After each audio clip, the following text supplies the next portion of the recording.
Boa noite, Alfredo Atier, tudo bem?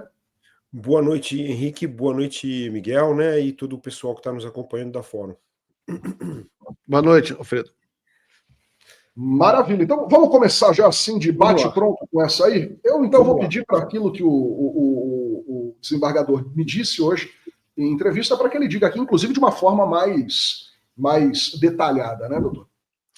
Olha, Henrique, eu já tenho falado sobre a prisão do Bolsonaro há muito tempo, né? Tenho insistido muito que ele efetivamente não tem qualquer tipo de respeito pela justiça, pelas decisões judiciais, e ele foi, desde dos dois julgamentos de inelegibilidade, ele descumpriu totalmente essa determinação de inelegibilidade, ameaçando não apenas a integridade das ordens judiciais, né, no caso foi do Tribunal Superior Eleitoral, mas também a democracia brasileira. Quer dizer, ele foi esticando cada vez mais a corda, sem se importar absolutamente com qualquer tipo de respeito às decisões judiciais. Ele fez isso deliberadamente e de forma bastante assim provocativa, né? E usou muita gente para acompanhá-lo, né? Inclusive autoridades públicas que, do meu ponto de vista, cometeram crime de responsabilidade, sobretudo governadores, deputados, todo esse pessoal que participou, que exerce uma função pública e que deveria perder essa função por ter participado desses comícios ilegais. Aquilo não era liberdade de expressão, aquilo era ameaça, né? Força, tentar mobilizar as pessoas para descumprir decisões judiciais. Então, eu sempre falei que a decretação da prisão do Bolsonaro já devia ter sido feita, né? Ultimamente, eu vi alguns garantistas finalmente de falarem sobre prisão do Bolsonaro, que já devia ter acontecido há muito tempo, mas isso sempre falei. Mas o STF, não apenas o Alexandre de Moraes, né? A gente tem que tirar essa imagem do Alexandre de Moraes, porque eu acho que ela prejudica muito a análise que a gente vai fazendo, porque a intenção de estabelecer nele um foco é muito da extrema-direita, né? A extrema-direita está jogando isso para estabelecer um adversário e acusar essa pessoa de todas as coisas que estão acontecendo. Então, o STF optou por fazer medidas paulatinas, foi de gota em gota, privando o Bolsonaro de determinadas possibilidades de se comunicar com os outros réus. Isso é básico, né? Isso não é excepcional. Frequentar determinados lugares, enfim, quer dizer, tentaram cercar ali, mas ele não respeitou nada disso, né? Essa coisa da fuga para a Argentina é mais uma das evidências de que ele pretende fugir, não é? E aí você tem que dizer uma coisa com bastante clareza, até peço desculpas para vocês, mas isso é uma demonstração absoluta de uma covardia, né? Quer dizer, ao contrário daquele vigor das palavras ameaçadoras, os palavrões que ele usou para se referir a autoridades, as ofensas que ele fez para o povo brasileiro constantemente, assim, ofensas diretas, tudo aquilo que ele fez, aquela coisa que é execrável, né? Isso tudo. Esse é o palavrório, mas a ação é covarde, não é? Como é covarde a atuação para desestabilizar as instituições brasileiras, né? Seja aqui, seja fora daqui. E isso tudo já devia ter determinado a prisão.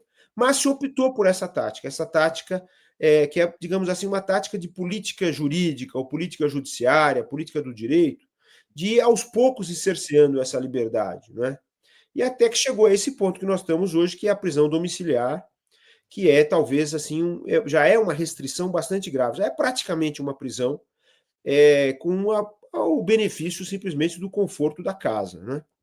E agora, com essas evidências que já foram colhidas, é claro, é possível e é até desejável que se estabeleça efetivamente uma prisão assim definitiva, no sentido de ele ir para um estabelecimento penitenciário, um estabelecimento de cumprimento de pena, porque ele roeu a corda de todas as formas, quer dizer, ele buscou isso tudo de todas as formas, né? E agora, não é o caso de fazer isso nesse momento, essa que é a grande questão, né? Porque se for feito agora, né, e é possível que seja feito, ou eu acredito que não, mas se for feito agora, isso vai ser entendido claramente como uma decisão monocrática de um magistrado, que é o foco dessa perseguição que está sendo levada a cabo pela extrema-direita, né, brasileira e internacional. Então, eu acho que aqui é um momento aqui de ter um pouco de cautela e aguardar. O ministro Zanin, marcou o julgamento, finalmente, para o dia 2 de setembro, excelente, marcou rapidamente. Então, o que eu espero é que cada ministro, a ministra, apresentem um voto separado e cheguem à conclusão no final do cálculo da condenação, o cálculo da pena desse núcleo crucial, e que seja isso feito rapidamente para tirar o foco do Supremo, tirar o foco do ministro Alexandre de Moraes e lançar o foco agora para o Congresso e para o governo, que agora estão num outro patamar de discussão, depois daquela arruaça, aquele crime de responsabilidade cometido por aqueles deputados e senadores que invadiram o Congresso, que tem que ser retirados de lá, tem que ter um mandato cassado, tem que perder o mandato pelo que fizeram, não é? Além das outras coisas que já fizeram, mas essa é a mais grave. Assim como também tem que se tomar medidas para a cassação do Eduardo Bolsonaro e prosseguir esse inquérito que agora foi iniciado, né? Mas a outra coisa que eu queria falar muito rapidamente é a seguinte: eu acho que, feita a condenação, sobretudo do núcleo crucial, eu acho que é o momento de um Ministério Público assumir o protagonismo desses inquéritos. E isso sair da órbita do Supremo. Os inquéritos são legítimos no Supremo, porque o Supremo foi atacado, o regimento prevê isso, a Constituição brasileira prevê isso, mas eu acho que a partir de agora é o Ministério Público que tem que levar isso à frente e tirar do Supremo essa tarefa da investigação, que é legítima, é uma função administrativa do Supremo, claro, mas levar isso diretamente para a Procuradoria-Geral da República, para ela prosseguir esses inquéritos e prosseguir com esse contato com a Polícia Federal para receber as informações e ir aos pouquinhos se municiando para novas denúncias e assim por diante. Esse seria o ideal, né? Porque a situação, agora que o julgamento vai começar, ela vai se tornar vai se tornar muito mais tensa, né? Eles vão usar todas as armas possíveis e imagináveis para tentar desestabilizar as instituições brasileiras, né? As que já estão usando são graves. Esse recurso a autoridades estrangeiras é gravíssimo, quer dizer, é um crime gravíssimo, né? Isso é inadmissível. Nos Estados Unidos, nem as emendas dos direitos civis promulgadas, que fazem parte da Constituição, permitem uma coisa dessa, né? Se um cidadão americano estivesse fazendo isso, ele seria processado, seria preso, seria condenado, inclusive, por estar fazendo isso contra o seu país. Então, isso é inadmissível, não é nem na ordem americana, isso é admissível. Miguel, antes de passar para ti, deixa eu só dar uma olhadinha aqui no que tem de superchat, super sticker. Temos aqui o José Eduardo Mota dizendo o seguinte: quantos pedalinhos daria para comprar para a terceira dama? Rapaz, 30 milhões e meio de reais dava para comprar tanto pedalinho, dava para fazer uma fila de pedalinho, né? Assim, de São Paulo até São José do Rio Preto. Temos aqui também um super sticker do Paulo Link que diz assim: ganho 3 mil por mês. Teria que trabalhar 833 anos para movimentar toda essa grana. PQP, né? Que não é paraquedista, nem coisa do tipo, que aí é PQD. PQP todo mundo sabe o que é. Pois é, a gente está se referindo aí, o comentário do Paulo é aquilo que a gente comentava. O COAF identificou uma movimentação de 30 milhões e meio de reais na conta do Jair Bolsonaro, com suspeita de lavagem de dinheiro e outros ilícitos financeiros no período entre março de 2023 e fevereiro de 2024. E, por fim, tem um super sticker do Ramiro Rossoy, né, que se tornou membro. Aliás, você não esqueça disso também. Torne-se membro aqui do canal da Fórum, rumo a 1 milhão aí de seguidores. Vai lá, Miguel. Alfredo, uma das ferramentas do Bolsonaro, que inclusive ficou mais clara agora com esses vazamentos, com esse novo processo, são as ameaças às instituições. Ele usou as tarifas, né, esse contato que ele construiu na Casa Branca, né, de prejudicar a economia brasileira, para ameaçar, e também a tal da Lei Magnitsky, para ameaçar autoridades do STF e ameaçar também autoridades do Congresso. O Eduardo Bolsonaro voltou a ameaçar, ele ameaça diretamente, ele tem uma cognição um pouco abalada, então ele acha que não é ameaça, eu imagino que ele que ele acha que não é ameaça, porque o repórter pergunta, mas o senhor está ameaçando o presidente da Câmara do Senado? Não estou ameaçando, não. Mas se ele não fizer isso, vai ter Lei Magnitsky. É ameaça, né? Eu não estou te ameaçando, não, Henrique, mas se não fizer o que eu estou pedindo, eu vou te matar. Mas não é ameaça. Não é ameaça. É ameaça. Então, foi entendido como ameaça pelo Hugo Mota, pelo Alcolumbre. O Hugo Mota está reagindo. O Hugo Mota, por enquanto, ele está ignorando solenemente essas ameaças, está reagindo, inclusive deu uma entrevista aqui, está até na Fórum, tem essa matéria aqui da Fórum, Mota peita Eduardo Bolsonaro, vai ser tratado como qualquer deputado. O presidente da Câmara ainda falou, a matéria do Henrique mesmo, o presidente da Câmara... Eu estava com o microfone fechado aqui, são duas matérias, tem essa e tem uma outra que não é minha, que trata de pautar em caráter de urgência a questão da isenção de imposto de renda para quem ganha até R$5.000. O Hugo Mota faz movimentos agora sim de passar por cima aí de tratorar o Eduardo Bolsonaro. E essa minha matéria aí, que fala da entrevista dele para a Globo News, ele foi bastante taxativo e eu fiquei com a impressão que ele agora está meio injuriado. Não é só uma questão política mais. Ele tá, sabe aquele cara que parece estar com vontade de enfiar a mão na cara de alguém? Ele perdeu a paciência com o Eduardo Bolsonaro, Miguel. O Hugo Mota é uma pessoa conservadora, mas ele é uma pessoa com seus brios também, né? No nordestino, com seus brios aí, que ele falou, eu não funciono sob ameaça. É um cara de família tradicional, de políticos, é um cara que não gosta de ser ameaçado, né? Então tá saindo pela culatra. Ele está se posicionando de forma mais... está se distanciando do bolsonarismo, Hugo Mota, né? O Eduardo Bolsonaro conseguiu mais essa proeza. Conseguiu prejudicar o pai dele, conseguiu prejudicar a si mesmo, está conseguindo isolar a oposição, bolsonarista, o bolsonarismo, né?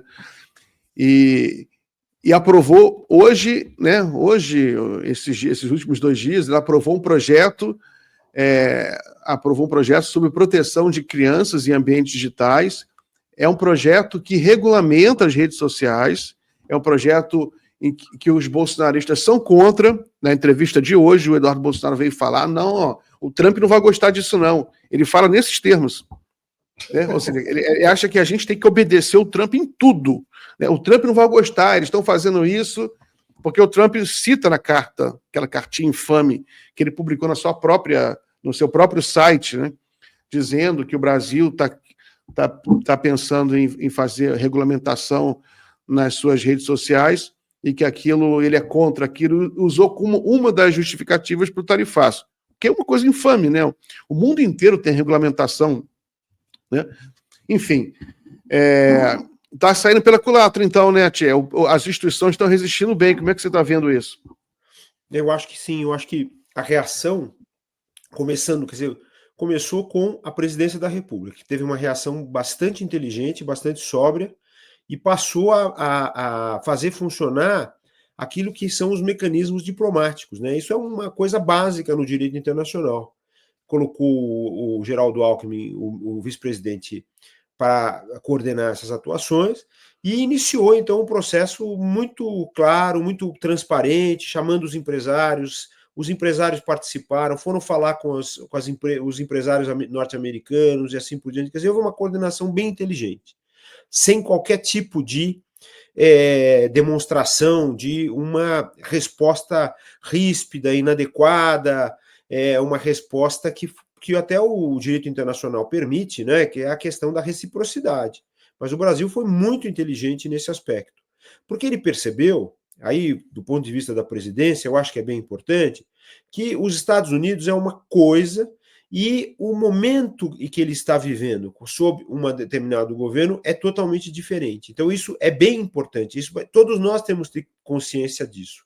As relações se dão entre os estados, se dão entre os países. As questões governamentais são passageiras e elas são contornáveis por vários mecanismos, né? Inclusive o mecanismo judicial internacional.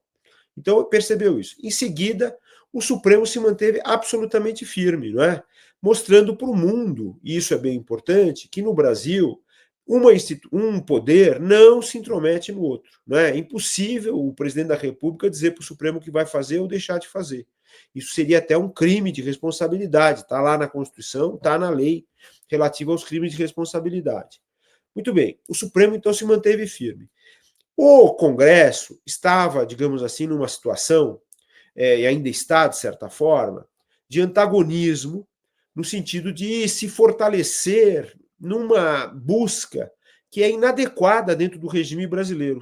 Mesmo se fosse um parlamentarismo, que a Constituição autorizasse, não autoriza, o Congresso não pode fazer isso, não pode sitiar o governo e fazer com que o governo fique afastado da população, e não pode, sobretudo, tomar posse do orçamento público, que é administrado, segundo a Constituição, pelo Poder Executivo, porque o orçamento é uma coisa só, é uma integralidade, não é um monte de pedaços que você dá para cada uma das pessoas para fazerem o que querem e bem entendem. Não existe isso. Isso desapareceu da história da humanidade, né? Em nenhum lugar do mundo isso aconteceu.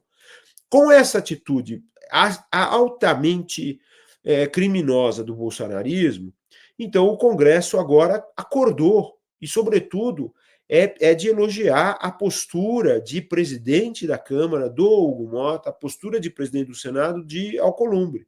Por quê? Porque a sua função não é partidária, não é agir segundo os desejos desse ou daquele deputado, desse ou daquele partido. É uma posição de presidência e, portanto, é uma posição neutra. E ele tem que tomar as medidas que são adequadas para quê? Para que haja uma participação na atuação de governo. O Congresso, ele não é o protagonista do governo. O protagonista do governo é o Poder Executivo, é o presidente da República e os seus ministros. E o Congresso participa da função de governo. Isso é muito importante. E participa como? Dessa forma, contribuindo com propostas de lei inteligentes, que respondam às questões que nós estamos vivendo hoje. Essa questão, por exemplo, da ameaça à infância é gravíssima. E é exatamente, digamos, esse é um dos meios pelos quais essas forças, digamos assim, que estão querendo destruir os liames institucionais, destruir a ordem interna brasileira constitucional, destruir a ordem internacional, eles estão atuando, inclusive, dessa forma, atacando essas brechas, né? Questões sexuais graves, questões de manipulação da verdade graves, enfim, tudo isso precisa de uma regulamentação. O Congresso se atrasou muito no Brasil, mas existem leis já que permitem essa regulamentação e ele precisa avançar mais, não é? Precisa avançar mais e tem muitas coisas para fazer. E eu acho que nesse aspecto a resposta brasileira, né? Eu acho que essa aqui é a mais importante, é mostrar o seguinte: estão querendo desestabilizar o Brasil, estão querendo usar a polarização para acabar com as instituições. Então, nós vamos responder fortalecendo cada uma das instituições e a harmonia entre elas, né? Isso é importante. A ligação que existe entre o Congresso, o Poder Executivo e o Poder Judiciário. Essa ligação, agora, eu acho que nesse momento, primeiro, olha, o Congresso é íntegro, a presidência é íntegra, o Supremo é íntegro, o Judiciário é íntegro. E agora o segundo passo é esse: todos nós juntos vamos atuar para impedir que isso tudo tenha repercussão no Brasil, né? Uma das coisas até, eu diria até, para acrescentar uma coisa que eu acho bem importante. Na questão, por exemplo, da atuação da Lei Magnitsky aqui no Brasil, essa é uma questão muito complexa que não se resolve apenas dizendo assim, olha, a Constituição e a lei de interpretação, a lei de aplicação e interpretação das normas do direito brasileiro dizem que quem está aqui tem que obedecer às leis do Brasil. Não é assim que se resolve, porque as relações são muito mais complexas hoje. Porque ninguém está aqui hoje, na atualidade. Nenhuma empresa está aqui, seja finança, seja de outra ordem. Porque estão em todos os lugares, né? O mundo se globalizou, a globalização levou a isso. Então, tem questões que têm que ser atendidas aqui, tem questões que têm que ser atendidas fora do Brasil, que seguem normas estrangeiras ou que seguem normas internacionais. Essa questão, especificamente, ela segue questões de direito internacional privado, que aí não está só no âmbito da lei brasileira, está no âmbito de um concerto para saber qual é a lei aplicável, né? Mas, de qualquer forma, assim como há na Europa há muito tempo, aqui no Brasil é preciso só regulamentar esse dispositivo da lei brasileira relativa à aplicação e interpretação das normas, né? Só regulamentar. E aí a dúvida é a seguinte: será que o Congresso precisa regulamentar? Será que o presidente precisa fazer uma medida provisória para iniciar um processo de formação de uma lei para regulamentar? Ou será que basta simples e tão somente um decreto presidencial? Porque se a lei já existe, basta um decreto para, de certa forma, dar uma certa segurança para as instituições brasileiras, para saberem o que elas devem fazer, cumprir ou não, lá fora ou aqui, porque elas sempre vão dizer o seguinte: olha, nós temos contratos fora, nós estamos sujeitos a determinadas determinações. Então, o Brasil precisa blindar essas instituições e pode fazer isso de forma bastante eficiente, bastante inteligente e rápida. O Brasil tem capacidade para isso, né? Perfeito. Eu vou fazer uma pergunta agora para o Alfredo, que está me perturbando desde de manhã, essa história, porque... E é uma pergunta técnica, não é opinião, não é para que ele, na verdade, digamos assim... É uma explicação mesmo, eu diria que pedagógica, se eu estivesse aqui numa aula de primeiro ano de Direito, que é o seguinte. O Silas Malafaia, ontem, foi colocado sob uma série de medidas cautelares, porque ele é suspeito no inquérito da PF, não foi indiciado, só é investigado, de estar auxiliando no processo de obstrução de justiça e coisa do tipo. Essa é a acusação. Ele deu uma entrevista hoje cedo, dizendo o seguinte, se eu não me engano, ao Metrópole, se eu não me engano. Foi. Não, veja só, ele deu uma afinada no discurso, ainda gritando muito, mas deu uma afinada e falou assim: eu já procurei ministros do Supremo, já conversei, inclusive, e olha, não é o André Mendonça não, tá? Antes que alguém fale que é o André Mendonça, não é ele não, disse o Malafaia.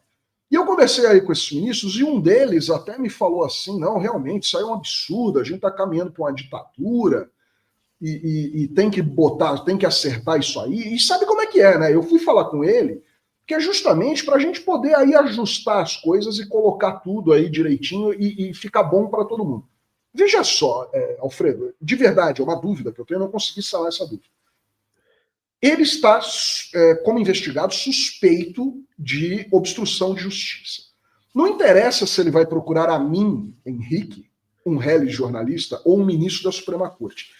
Quando ele admite que depois da medida cautelar ele procurou um juiz do Supremo, que pode até não ser da investigação, nem da primeira turma e tal, quando ele diz que procurou um ministro do Supremo para ouvir o que ele tem para dizer e conversar para ficar tudo numa boa, ele não está tentando interferir no resultado justamente da investigação e do andamento da ação, porque se a lei é a lei, dura lex, sed lex, tá, ok. Vamos imaginar que é o seguinte: Xandão vai levar até o final e quem cometeu, vai aqui, ó, pau, tome, 40 anos de cadeia. Se ele entra no meio para tentar conversar e ajeitar, ele não está justamente obstruindo o resultado da justiça. Esse entendimento é válido, meu? Claro. Isso, a sua pergunta é uma pergunta pertinente e, de certa forma, retórica, né? A pessoa que é investigada, ela não pode, e sequer a autoridade pública pode recebê-la para ir lá dizer assim: olha, a situação não é bem assim, não é assim que se faz uma defesa, não é assim que se resolve uma questão séria como essa, porque essa é uma questão séria, não é? Ele não apenas está ali sendo investigado por questões de participação nesse processo de obstruir a justiça, como ele também participou daquelas várias sessões públicas, né, fazendo ameaças ao Supremo, sendo a voz mais até agressiva de representação desse bolsonarismo naqueles comícios e assim por diante, né? E aí você tem que, se você está aí sendo investigado, você tem que responder formalmente, né? Você responde às perguntas que lhe são feitas, você apresenta os documentos que são exigidos, E se tem de dizer alguma coisa, você dirige isso para a autoridade que está investigando por meio oficial, e não de maneira assim informal. Isso não existe, né? Isso até é muito grave, não acredito que isso tenha acontecido, inclusive eu fico até surpreso com essa situação, porque é extremamente grave essa situação. Ele não pode ir lá para tentar ajeitar as coisas, se explicar, seja lá o que for, seja qual for a intenção, ou fazer uma mera visita, isso tudo não pode acontecer de forma nenhuma, e não é assim que as coisas devem se dar. E isso significa, efetivamente, né, digamos, que esse processo de tentar impedir que o Supremo leve até o fim esse julgamento continua aí, está pipocando no interior da sociedade, e as pessoas estão pressionando. Só que elas não estão conseguindo mais, o Henrique, não estão conseguindo mais o apoio popular que desejavam, né? As pesquisas estão demonstrando isso com toda clareza, né? E nós todos estamos enxergando isso, porque hoje as pessoas estão até assustadas com isso tudo. Para brasileiros e brasileiras, conservadores, é uma coisa, inclusive, para deixar o pessoal assustado. E para os outros, temerosos. Porque, veja, a justiça está indo até as últimas consequências para cumprir a Constituição e a lei. Então, todo mundo que pensava que isso tudo era engraçado, agora está percebendo que é muito sério e que essas pessoas que estão falando isso ou aquilo pelas redes sociais, o apoio que estão dando, elas podem efetivamente, inclusive, vir a ser punidas judicialmente. Todo mundo agora está consciente de que esse conluio dessas pessoas, quem são essas pessoas? Até eu diria assim, né? Porque você referiu, por exemplo, uma figura que é importante, por exemplo, alguém que chega a presidente da Câmara é uma pessoa extremamente importante na política brasileira, não é? A presidência da Câmara já foi ocupada por figuras ilustríssimas. A que a gente mais lembra hoje é Ulisses Guimarães. Então, essa pessoa é uma pessoa digna de todo o respeito. Agora, quem são essas pessoas que estão acusando e ameaçando, inclusive o presidente da Câmara? Quem são essas pessoas? Não é? Nós conhecemos o seu passado, né? Em que elas estão envolvidas? Quem são efetivamente? Essas pessoas efetivamente não merecem nenhum tipo de respeito da sociedade e nem das autoridades. Deixa eu ver se tem algum comentário aqui. Um comentário só para a gente fazer uma live bem interativa. Miguel, deixa eu só contar uma coisa. É um breaking news, mas não é um breaking news, porque não tem uma relevância, mas não tem uma relevância, mas tem uma relevância. A gente está falando agora há pouco, né, do como a família Bolsonaro, toda vez que você se sentir burro por alguma razão, você deve pensar que existem Bolsonaros no mundo. Vocês sabem que tem 2 governadores que são os mais ultra-bolsonaristas do Brasil. O de Santa Catarina, o Jorginho Melo, do PL, e o do Mato Grosso, o Mauro Mendes, do União Brasil. São 2 caras, assim, bem bolsonaristas. O Mauro Mendes, com um atraso aí, um delay de 10 dias, sei lá, 7 dias, resolveu responder ao Carlos Bolsonaro, aquela história que ele chamou os governadores de ratos, os governadores de direita bolsonaristas, porque não estavam defendendo o pai dele. Olha o que o Mauro Mendes disse em entrevista coletiva sobre o Carlos Bolsonaro. Carlos Bolsonaro fala pela boca o que deveria sair por outro lugar. Durmam com um barulho desse. Carlos Bolsonaro tomando esporro de um governador ultra-bolsonarista. É aquilo que o Miguel falava lá no comecinho do programa, e também aqui já conversando com o Alfredo, né, Miguel? Ele consegue destruir uma base política sólida que o bolsonarismo construiu, goste você ou não. Eles estão conseguindo, com essa história, com essa maluquice toda de livrar o pescoço do pai dele, Miguel, eles estão conseguindo colocar até uma figura como Mauro Mendes como inimigo dentro do próprio grupo bolsonarista, Miguel. Eles estão conseguindo muita coisa, né? Uma das coisas que eles estão conseguindo também é produzir memes, né? Para nossa diversão. Tem um festival de memes aí. Olha para uma sessãozinha de meme rapidinho. A gente vai encerrar daqui a pouquinho essa parte aqui com a Thier. Mas tem os memes aí que eu coloquei mais cedo, Gui. Sobe aí, que é do Malafaia com peruca loura. Tem o mapa dos Estados Unidos. Vê se consegue subir aí. A Thier, esse aí é o Malafaia Malafaia de calcinha e peruca, né? E aí tem dos Estados Unidos, bota do mapa dos Estados Unidos também que eu achei legal. Tá uma festa de memes. O brasileiro, ele é campeão mundial de memes, né? E isso aí também é interessante. Aí você sabe o contexto dessa meme aí, Etienne? Não. Então deixa eu contar para você o contexto. É porque um dos diálogos vazados entre o Eduardo Bolsonaro e o pai dele, Jair Bolsonaro, é que o Eduardo, eles estão brigando, né? Eles brigam. Aí nessa briga, inclusive, que o Eduardo Bolsonaro xinga o pai, xinga o Jair, né? O ingrato do caralho, que fala palavrão, né? Aí você não vai me ajudar. Se você não fizer alguma coisa, você vai decretar o resto da minha vida nessa porra aqui, dizendo Estados Unidos, né? Aí já viu, né, a quantidade de meme que surgiu, né? Várias pessoas marcando o Marco Rubio, marcando a embaixada americana, marcando a... Miguel, é interessante que ele não está conseguindo ser patriota nem no Brasil, nem nos Estados Unidos, né? Tá com uma dificuldade de conseguir patriotismo de algum tipo aí. Muita gente marcando lá o governo americano, olha aí, isso pode? Tá xingando os Estados Unidos, tá chamando vocês de país de merda, né? Enfim, mas é isso aí. A gente vai já encerrando aqui. Quer dizer, eu não sei, porque vai entrar o próximo convidado, só que eu não sei se ele já entrou. Ele entrar agora, deixa ele entrar. Quando ele entrar, a gente se despede do Alfredo, a gente fica mais um minutinho com o Alfredo. Alfredo, tem uma notícia também que eu achei interessante.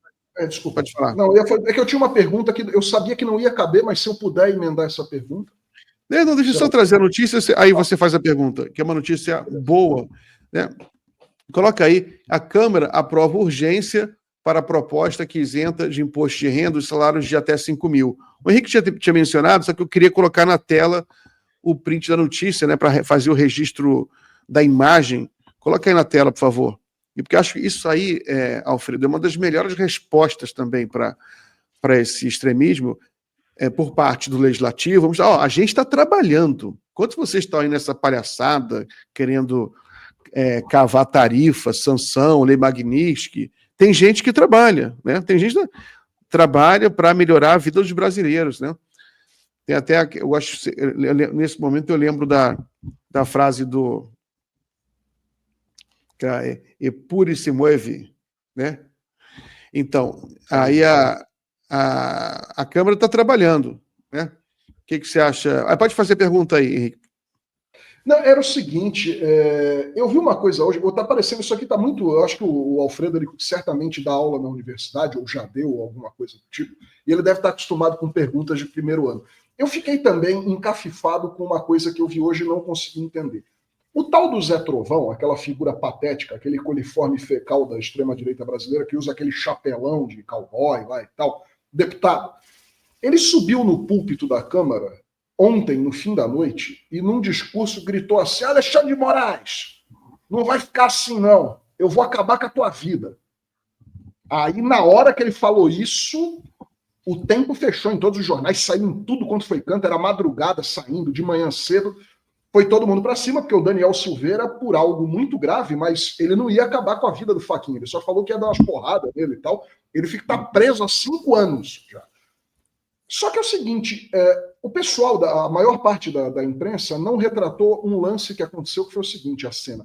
Ele disse isso, desceu do púlpito, e eu acho que em 30 segundos ele percebeu a cagada que tinha feito, ele voltou lá no púlpito e falou assim, não, olha só, eu queria aqui retificar aí o que eu falei, na verdade, assim, não, acabar com a vida aí não foi isso que eu quis dizer, a gente vai fazer justiça e você vai pagar pelas arbitrariedades, não tem nada a ver com violência nem coisa do tipo. O sujeito, quando lança uma ameaça dessa a alguém, ele pode retirar a ameaça assim de pronto e não tem efeito? É um lance meio... Como é que é? Ameaçou, tá ameaçado, como é que faz? Ameaçou. As pessoas que estão fazendo isso estão cometendo crime. Ele pode depois, digamos, dizer que não, aquilo que ele estava querendo dizer, quer dizer, já é uma explicação para fugir de um processo criminal, né? De processo crime. mas essa explicação ou esclarecimento que vem depois não anula a ameaça. Não anula uma frase que precisa ser explicada e tem de ser objeto de uma investigação criminal, porque é extremamente séria, né? Não é a primeira vez que isso acontece. Lá atrás, quando houve a condenação do Daniel Silveira, eu lembrei, até numa entrevista, que isso aconteceu num país sul-americano, em que as pessoas simularam um ataque falso à Suprema Corte. Vocês devem se lembrar exatamente dessa situação, inclusive isso foi objeto inclusive de julgamento pela Corte Interamericana de Justiça. As pessoas simularam um ataque para que as Forças Armadas ingressassem na Suprema Corte e matassem os ministros, os juízes da Suprema Corte. Então, era exatamente esse o objetivo daquela ameaça que foi feita por aquele deputado que foi condenado, né, perdeu o mandato. E agora, veja, essas pessoas estão repetindo exatamente isso, né? Só que o clima mudou, porque a sociedade não está mais admitindo isso tudo. As instituições estão respondendo, né? Então, daí que ele resolveu fazer a sua explicação. Mas o que ele disse é gravíssimo e constitui um crime. Ele ameaçou de morte uma autoridade pública, seja ela qual for. Você não pode ameaçar nem uma pessoa que não é autoridade, mas quando você ameaça a autoridade, você mobiliza aí, inclusive, a atuação do Ministério Público, porque aí você não pode voltar atrás de forma nenhuma, de jeito nenhum, e você está aí cometendo um ato ilícito gravíssimo. Então não tem como voltar. Não adianta dar ré, Zé Trovão. Você engatou aquela ré, mas pela explicação aí do Alfredo, não adianta, você está correndo um risco aí também de qualquer dia aí amanhecer e tomar aquele vigoroso café aguado com bolacha Maria aí e ter a sua prisão decretada pelo Alexandre de Moraes, porque assim, não adianta voltar atrás. Eu imaginei que fosse isso, mas agora a explicação ficou clara. Ele, no curso do processo, pode até justificar, mas a ameaça está feita, está feita. Ameaçar o Xandão de morte não é uma atitude inteligente. Miguel? Vamos ouvir o vídeo do Trovão para a gente avaliar aqui e a audiência também avaliar a gravidade do que ele fez. A gente pediu para o Guilherme subir, ele subiu. Vamos assistir aqui para a gente ver. Coloca aí, por favor. Você dá a palavra ao deputado Zé Trovão. Senhor presidente, que dia para se dizer, mais uma vez, ao Supremo Tribunal Federal, o STF, continuem perseguindo as pessoas. Vocês estão no caminho certo. Vocês estão no caminho exato para que daqui a pouco tempo este país seja uma desgraça definitiva. Eu quero repudiar a perseguição contra não somente um cidadão, mas um dos homens mais eloquentes do evangelho brasileiro, pastor Silas Malafaia, que não merecia ter passado pelo que passou hoje ao chegar no Brasil. Alexandre de Moraes, presta atenção, o seu dia, o seu fim está próximo, e nós vamos acabar com a sua vida, porque você não pode fazer o que você está fazendo. E aí? Deu ruim, hein? Ali deu ruim. Eu acho que vai dar ruim isso aí, hein, Alfredo? Muito grave essa acusação. É inadmissível, né? E, sobretudo, da parte de um deputado. É inadmissível, é muito grave essa ameaça. É um crime seríssimo e ele está sujeito, efetivamente, a um processo porque o fato de ser deputado não lhe dá isenção para fazer uma ameaça desse tipo. É muito grave, sobretudo num país como o Brasil, um país que tem uma violência extrema, tem índices de homicídios altíssimos, né? Você está falando dentro de um contexto que você tem uma população armada durante um tempo em que ilegalmente se permitiu que as pessoas tivessem acesso a armas. Hoje, inclusive, vi uma notícia gravíssima de até existência de um lugar em que se fabricavam armas perigosíssimas, não é? Então, isso tudo aí, inclusive com essa questão do chapéu e da forma como ele está se manifestando, Isso cada um escolhe o jeito que vai se apresentar. Mas isso é grave, porque também a violência no campo, veja, está representada por essas palavras, né? A violência no campo é muito grave contra a população, o povo brasileiro. Então, isso só aumenta ainda em magnitude uma atitude como essa, que todo mundo deve efetivamente refutar, mas há necessidade efetivamente de um processo para averiguar por que ele fez essa ameaça de morte ao ministro do Supremo e da forma como ele fez, né? Acabar com a sua vida é gravíssimo, é gravíssimo. É revoltante isso, nossa, para todos nós nos sentimos extremamente mal com essa situação, né? E só para completar, Alfredo, ele já respondeu a um inquérito há alguns anos. Para quem não lembra, o Zé Trovão esteve envolvido naquele bolsonarismo terrorista lá do final do mandato, começo do mandato do Lula, da passagem. Ele esteve arrolado naquilo, ele já esteve foragido do Brasil, na lista da Interpol, fugiu para o México, e ele já respondeu a um inquérito por ter ameaçado de morte o Alexandre de Moraes antes de ser deputado. E agora ele ameaçou de novo. Eu não sei exatamente o que as autoridades estão esperando. O que eu sei também é que ele não vai ter muita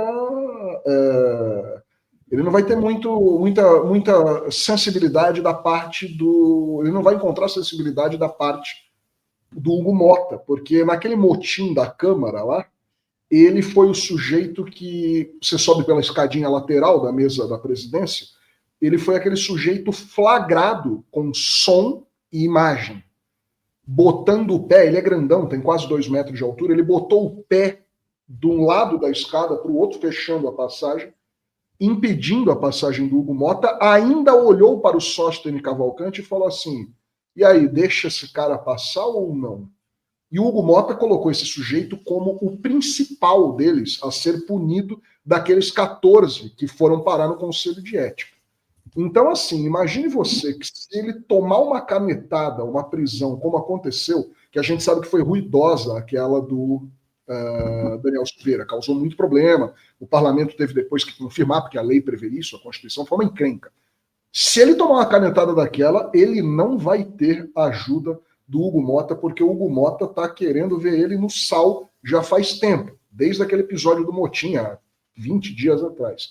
Mas, enfim, fica aí o registro do sujeito que depois, como eu disse, voltou 2 minutos depois, pediu a palavra de novo, como se fosse realmente retificar. Ai, não foi isso que eu disse. Veja só, vida aí não é, não. Ninguém vai fazer nada, sem violência e tal. Mas parece que, pela explicação aí, não adiantou muito. Miguel? Porque ele deve ter percebido, ou alguém foi no ouvido dele, algum parlamentar com um pouco mais de bom senso do que ele, falou, meu amigo, se você não se retratar muito rapidamente, você pode sair daqui preso da Câmara dos Deputados. Né? Aí ele foi lá pedir desculpa. Bota a desculpa dele para a gente ver aqui, para a gente assistir. Eu só quero fazer uma correção na minha fala. Quando eu falei do Moraes, eu disse a palavra destruir a sua vida. E isso de maneira nenhuma. A gente não está aqui para destruir vidas, e sim as ações erradas que ele tem tomado. Então eu quero retirar a minha palavra quando eu disse destruir vida e colocar a palavra certa. Nós iremos acabar com a injustiça que Alexandre de Moraes está falando. Eu estou falando, Maria do Rosário, não é você. Use o microfone. Não colou, enfim, não colou, né? O Atché, ele é um parlamentar, né? Inclusive, eles têm falado, repetido isso, a importância, né, de você, da palavra do parlamentar. Eles defendem a liberdade de expressão do parlamentar. Eu também defendo, é muito importante que o parlamentar possa falar, possa expressar suas opiniões. Mas por isso mesmo eles têm que tomar cuidado com o que falam, né? Porque a palavra deles reverberam. O Brasil é um dos países com o maior índice de homicídio do mundo. A gente sabe disso, a gente não pode brincar com violência, não pode brincar. O Brasil, essa ideia do brasileiro cordial, né? Essa ideia, uma ideia que não é uma figura de linguagem, porque não é verdade, é um país violentíssimo, cheio de criminalidade, de assalto, de homicídio, violência contra a mulher. E você tem, a gente viu, inclusive, nos últimos anos, né, violência política, né, terrível, muito irresponsável, né? Direitos humanos, né, defensores de direitos humanos, defensores do meio ambiente, veja, isso que ele está fazendo é exatamente ameaçar uma autoridade que está levando à frente um processo que é um processo de defesa da própria sociedade brasileira, da democracia e das instituições. Então é a mesma coisa, é gravíssimo isso, é muito grave mesmo, é inadmissível uma coisa dessa. Atê, eu vou liberar você, nosso convidado agora a gente conseguiu ajeitar aqui a internet dele. Forte abraço, muito obrigado pela companhia, bom final de semana, até a próxima. Obrigado a vocês, né? Eu gosto sempre de participar e conversar com vocês, é uma satisfação enorme ver o trabalho importante que vocês fazem pela imprensa e pela democracia brasileira. Um grande abraço para vocês.